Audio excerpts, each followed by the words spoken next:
بسم الله الرحمن الرحيم والطور وكتاب مسطور في رق منشور والبيت المعمور والسقف المرفوع والبحر المسجور إن عذاب ربك لواقع ما له من دافع يوم تمور السماء مورا وتسير الجبال سيرا فويل يومئذ للمكذبين الذين هم في خوض يلعبون يوم يدعون إلى نار جهنم دعا هذه النار التي كنتم بها تكذبون أفسحر هذا أم أنتم لا تبصرون اصلوها فاصبروا أو لا تصبروا سواء عليكم إنما تجزون ما كنتم تعملون إن المتقين في جنات ونعيم فاكهين بما آتاهم ربهم ووقاهم ربهم عذاب الجحيم كلوا واشربوا هنيئا بما كنتم تعملون متكئين على سرر مصفوفة وزوجناهم بحور عين والذين آمنوا واتبعتهم ذريتهم بإيمان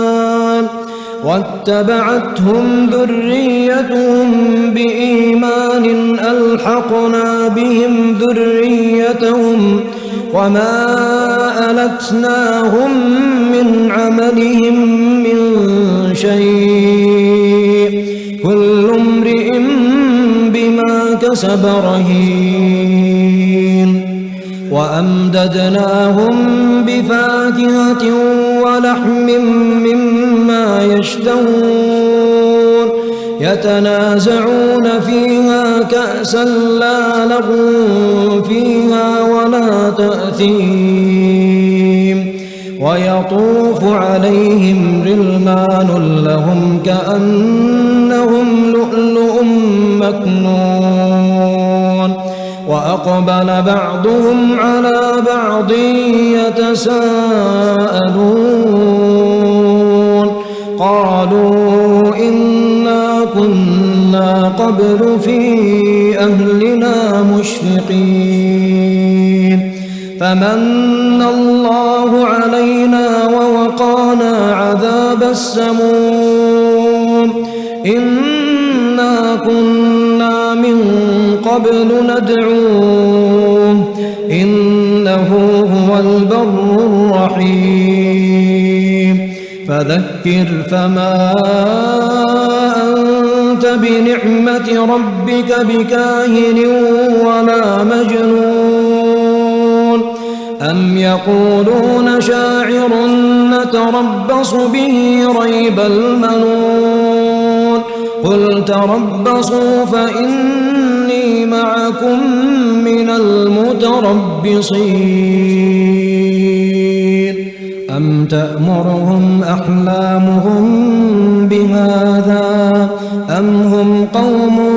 طاغون أم يقولون تقوله بل لا يؤمنون فليأتوا بحديث مثله إن كانوا صادقين أم خلقوا من غير شيء أم هم الخالقون أم خلقوا السماوات والأرض بل لا يوقنون أم عندهم خزائن ربك أم هم المسيطرون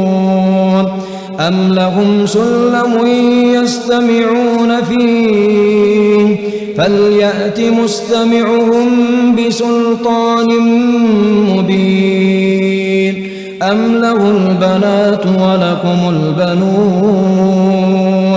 أم تسألهم أجرا فهم من مغرم مثقلون أم عندهم الغيب فهم يكتبون أم يريدون كيدا فالذين كفروا هم المكيدون أم لهم إله غير الله سبحان الله عما يشركون وإن يروا كسفا من السماء ساقطا يقولوا سحاب مركوم فذرهم حتى يلاقوا يومهم الذي فيه يصعقون يوم لا يغني عنهم كيدهم شيئا ولا هم ينصرون